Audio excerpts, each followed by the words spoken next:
Et du coup, c'est à toi, Théo, de nous parler de... C'est à moi. De ta chronique, les fun facts par la petite chemise. Épisode 3. Donc on est dans le Nord. Donc je vais le préciser. Ouais. Je vais le préciser au cas où. Un petit rappel, ça fait jamais de mal.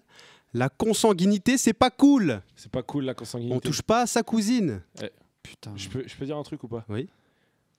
Tu sais, il y a le truc, dans le Nord, les consanguins, etc. Et frère, moi je connais des gens qui vivent dans le centre de la France. Il y a beaucoup plus de consanguins que dans le Nord. Ouais, sûrement. Dans le Nord, il y en a finalement très peu. Moi, j'en ai jamais vu de mes yeux, par exemple. Et j'ai bien vadrouillé. Très peu, c'est-à-dire. Je réponds à des annonces Le Bon Très Coin. peu, ça veut dire 30-40 Très peu, je sais pas, mais j'en connais Parce pas. que si déjà il y en a beaucoup dans le Nord et qu'il y en a très peu par rapport au reste, enfin tu vois, c'est quand même, non, mais enfin, je sais proportion pas. énorme. Mais en tout cas, dans le centre, il y en a pas mal, tu vois, parce que je connais des. Je pourrais te donner des géolocalisations si tu veux agrémenter d'image ta chronique, mais je connais des villages où ils essayent de garder un sang pur. Ah. Ouais. C'est cool. Ouais. Ah ouais, vraiment. Ouais.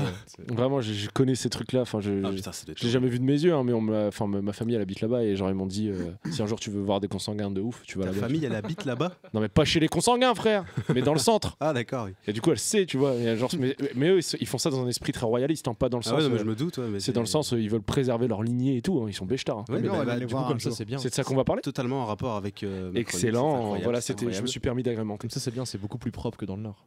Là, ça va pas être propre du tout. Là. Ok, c'est parti. La semaine dernière, je vous avais parlé d'un roi qui a causé la fin de sa dynastie par sa lâcheté. Aujourd'hui, je vais vous parler d'un autre roi qui a causé la fin de sa dynastie par son niveau de consanguinité assez hors du commun. Ouais. Charles II d'Espagne, ou Carlos II, surnom El Hechizado, ce qui veut dire l'ensorcelé. Ok. Faut savoir, est-ce que je peux je rajoute un truc, mais on a la chance d'avoir Théo au quotidien avec nous. Et Steph et moi sommes déjà un petit peu familiers avec Carlos II. Parce que c'est quand même c'est une star de l'histoire dans notre milieu. Là, vous allez plus le connaître que Jaja. Ok. Né en 1661 à Madrid, il devient roi à l'âge de 4 ans à la mort de son père Philippe IV. Il est alors le seul prétendant au trône d'Espagne. Là, ça va. Pour l'instant, ça va. Le premier fils de... Enfin non, ça va pas, mais... Non, ça va pas. Le premier fils de son père étant mort à l'âge de 16 ans en 1646 et son deuxième fils en 1661 à l'âge de 3 ans. Pas de bol. Pas de bol, je dis pas ça pour eux, je dis pour le reste de sa famille. Parce que... C'est vraiment pas de veine. Charles II... À l'époque, en Europe, on trouve deux grandes familles. Les Bourbons en France avec Louis XIV et les Habsbourg divisés en deux branches. La branche d'Espagne et la branche d'Autriche. Le petit Charles est donc l'héritier de la branche espagnole. Sauf qu'à l'époque, il y a un petit problème. Les familles européennes sont toutes plus ou moins liées. Qu'on soit clair, je ne parle pas de liens d'amitié diplomatique. Hein. Enfin, pas que. Vous n'êtes sûrement pas sans savoir qu'à l'époque, les mariages princiers et royaux étaient arrangés. Choisir avec qui on se mariait, ça permettait de créer des alliances et de préserver de bonnes relations entre les différentes monarchies. Par exemple, Louis XIV, roi de France, va se marier avec Marie-Thérèse d'Autriche, qui, malgré ce que pourrait laisser penser son nom, était la fille du roi d'Espagne. Philippe IV, d'ailleurs, le père de Charles II, dont je vous parle depuis le début. La femme de Louis XIV était donc la sœur de Charles II, et les familles Bourbon et Habsbourg étaient donc liées, d'une certaine manière. Game of Thrones. C'est ce que j'allais dire. C'est qu'un exemple. Comme Il y en a beaucoup. la pauvre Stark qui se retrouve chez les Lannister. C'est qu'un exemple. Plus bresson, parce que c'est la réalité, tu vois. C'est vrai, mais c'est vrai ce qu'il Ah, dit. Game of Thrones, c'est pas... Non, en fait, c'est... Non. Ok. Jason Teubé. Autant dire que l'étude de l'arbre généalogique de notre petit Charles, c'est un sacré bordel que je ne vais pas essayer de faire ici. Sans schéma, ça serait impossible. Tant mieux. Et même, ça serait compliqué. Les monarchies, elles ont donc à l'époque une politique matrimoniale, c'est-à-dire de mariage qui ne surprendrait peut-être pas Christine Boutin, mais qui ne manquera pas de vous arracher un petit sourire ou le dégoût, à vous de voir. Moi, je souris. Moi, j'aime bien sourire aussi. Moi, c'est les deux. Parce que la consanguinité, à l'époque, dans la famille royale, pas de souci. C'est vrai qu'il faut bien reconnaître que c'était plus simple de se marier avec sa nièce ou son cousin. Yes. Sauf que le pauvre Charles II, qui n'avait rien demandé à personne, au final va se retrouver l'héritier d'une telle tradition de consanguinité qu'il va souffrir d'un dérèglement génétique genre sale. Et fun fact, il y a des chercheurs qui vont travailler sur son cas récemment, qui, vous allez le voir, étaient assez exceptionnels. Ces chercheurs de l'université de Saint-Jacques-de-Compostelle en Allemagne vont publier une étude dans une revue scientifique américaine, donc c'est un truc sérieux, qui a analysé quelques 3000 descendants de Charles II à travers 16 générations. Ainsi a été calculé mathématiquement le coefficient de consanguinité du petit roi, 0,25. 10 fois supérieur à son père. Alors, je ne sais pas si vous vous rendez compte de ce que ça peut représenter, un tel taux de consanguinité, alors que pour que vous puissiez vous rendre un peu mieux compte, je vais vous lister tous les symptômes dont Charles II aurait été l'heureux bénéficiaire. Pendant mon petit monologue, je vais vous faire passer un joli petit portrait dudit concerné. Ah ouais. Évidemment, pour la vidéo, je vais l'afficher. Tiens, faites-vous passer les feuilles. Alors est-ce que enfin, je veux dire, est-ce que déjà à l'époque, est-ce que les portraits étaient assez représentatifs de la réalité ou Bah, alors écoute, ils essayent de les faire plus beaux qu'ils ne sont réellement, mais quand même, il est quand charmant.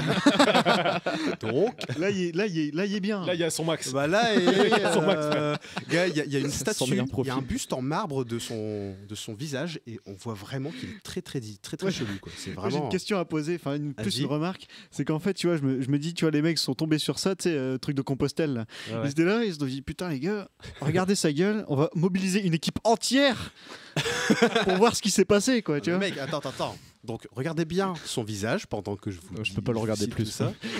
Regarde-le. Nous, on tourne la feuille. Regarde-le, Ok, on Franz. Liste non exhaustive des termes que j'ai trouvés sur Internet à son égard. Grand et maigre, il faisait 1,92 m. Faible. Trouble de la concentration. Défaillant physiquement et mentalement. Maladif. Chétif. Rachitique. Informe. Impubère toute sa vie. Migraineux de manière quasi permanente. Oh putain. Impuissant, stérile, idiot, infantile, débile, attardé, épileptique, ce qui lui causerait des hallucinations visuelles, des convulsions et des pertes de conscience. Tranquille. Régulièrement, il vomissait et avait des diarrhées. Il saignait du nez. Il n'est parvenu à parler qu'à l'âge de 4 ans. Et quel nez en plus. Ah, quel nez. Gars, il n'est parvenu à marcher qu'à l'âge de 8 ans. Ah ouais. Il ne parvient à lire quelques mots qu'à l'âge de 10 ans. Il ne saura jamais écrire. Aucune notion de l'espace ni du temps. Visage déformé, yeux globuleux, front bombé, prognatisme mandibulaire, c'est-à-dire que sa mâchoire inférieure était proéminente, sa langue était disproportionnée et le faisait abondamment saliver et lui causait une diction approximative.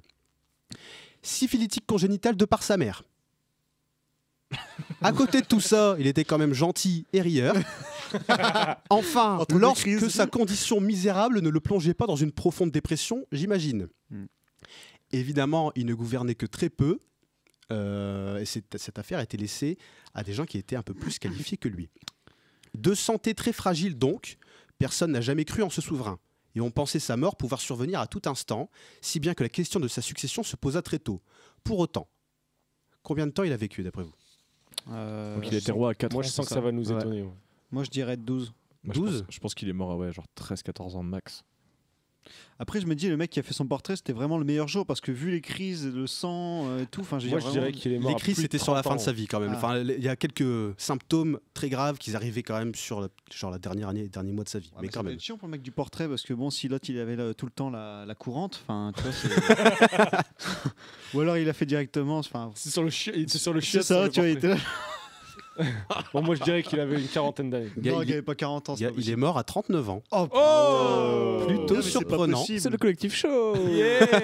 Mais bon, stérile et sans descendance, la question de la succession restait un problème, sujet de quelques intrigues politiques. Comment la puissante dynastie des Habsbourg d'Espagne allait-elle pouvoir se perpétuer ? À partir de 1696, ces crises d'épilepsie se multipliaient et s'aggravent, à raison de 6 par jour, et ça empire. Pris d'hallucinations, dans les derniers mois de sa vie, il reste cloîtré dans son lit, incapable de bouger et pris d'hallucinations. J'ai déjà dit. Le 1er novembre 1700, le roi est finalement libéré de ses souffrances. On l'a pas tué, hein, il est vraiment mort, j'imagine, de manière assez misérable, enfin, sans Je jugement de pense que valeur. dire hein. naturel, moi, mais Sa dynastie consanguine prend fin et son testament désigne l'un des fils de Louis XIV comme successeur. C'est ainsi que l'Espagne passe sous la souveraineté de la dynastie des Bourbons, sous laquelle, sous laquelle elle est encore aujourd'hui, avec Felipe VI, Félix VI, depuis 2014, en espérant que son taux de consanguinité soit moins élevé que celui de son arrière prédécesseur. Merci. Ah, merci. C'était Alors, ça. Ça m'a retourné tout. c'est presque une histoire Bresson. et hein. finalement, nous, ça va, quoi. Ouais, en vrai, ouais. ça va à côté, quoi. Ouais, mais nous on n'est pas riches. Ouais, mais On nous montre en du même doigt. temps, Ouais, lui, mais- il a beau être riche, il a pas eu le temps vraiment. Enfin, je sais pas comment il en a profité, tu vois. 39 ans quand même. Et apparemment, il faisait bien de l'escrime. Ok. Parce qu'il était grand, je sais pas, je vois pas comment il aurait il pu était faire des chétif. scrims comme ça. Mais non, enfin, il était chétif, grand et maigre. Tu sais, c'était le roi, tout le monde le laissait gagner en vrai. Ouais, bah, je pense Ouais, aussi, ouais. je pense, ouais. C'est le roi, ouais, mais il est moche, ouais, mais c'est quand même le roi. Il a Ouais. quand même causé la fin de sa dynastie. Mais c'est pas de sa faute. tu C'est-à-dire vois, que mais- toute sa vie a été un mensonge en plus, tu vois. Non, non, il le connaissait très bien. Tu sais. Ça. Comment ça Alors là, pour la petite anecdote, ça c'est ce qu'on appelle, alors tous les symptômes que tu as cités, nous Ouais. dans le jargon, c'est ce qu'on appelle du pluri-handicap, hein, sans surprise. Et là, Et, c'est un euh, ultra pluri-handicap, là. C'est Et puis ça finit en maison d'accueil spécialisée. Hein. C'est vrai. Ouais, Donc- ouais. Ceux qui savent pas, bah, ils iront voir sur internet, vous verrez bien. Charles II aurait fini dans une maison d'accueil spécialisée C'est ça. en 2018. En 2018, il aurait été en masse. Ouais, Bah, l'état complètement. providence, tu vois, on en parle. Et du coup, ouais, Steph, merci Théo pour Ouais, cette ouais. super Je vous en prie. chronique Ouais, j'ai kiffé. qui nous a encore bien cultivé tout en nous faisant rire. Ouais, C'est tout le principe. D'où l'intérêt Qui au d'avoir quotidien, un les ami marrants, drôle ça, cultivé. ça fait du bien, je pense, de démystifier l'histoire, hein, indéniablement.